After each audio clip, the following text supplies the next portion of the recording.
In this lesson, I'm going to be talking about doing SSH forwarding. SSH forwarding actually has a lot of different uses. And one of the things that you can do with it is you can use SSH to tunnel connections out to different locations. I want to set up a connection to another system here. And I'm going to do this to a system on my network here. Now I'm going to set up a local forward.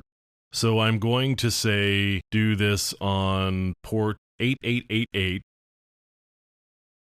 And what I'm going to say at that point is, if I connect to port 8888 on my local system, we're going to forward that out through this SSH tunnel.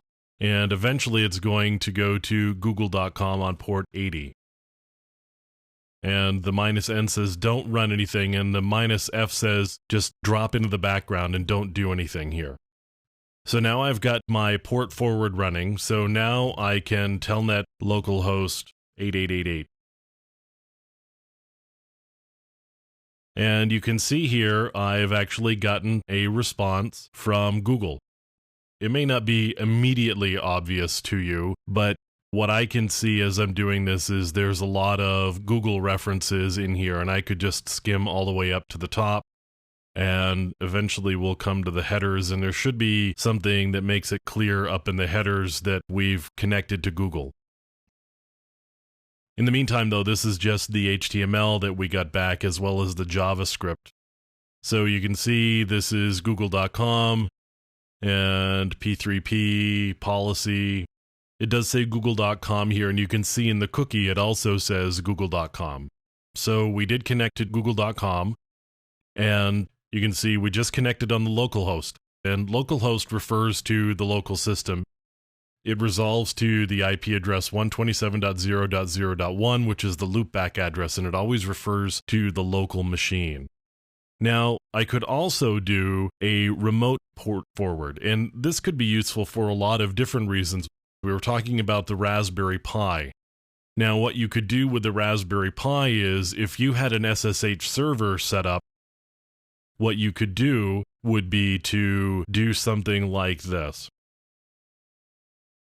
So, what I want to be able to do is, on the remote side, I'm going to listen to port 2222, and that is going to connect to basically the SSH server sitting on my local system here. So I'm going to connect to that system, and it's going to set up a remote port forward. If I were to connect to port 2222 here on that remote system, it's really connecting me back to the system I was just on.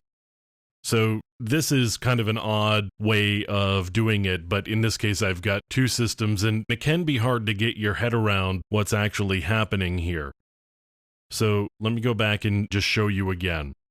So I logged in via SSH to this system here, the 172.30.42.55, and I set up a remote port forward.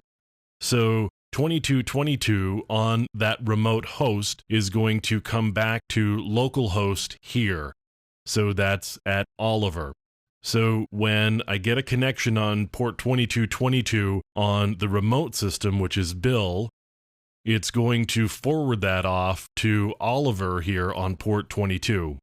So again, if I were to connect to localhost on port 2222, it's going to ask me for my password.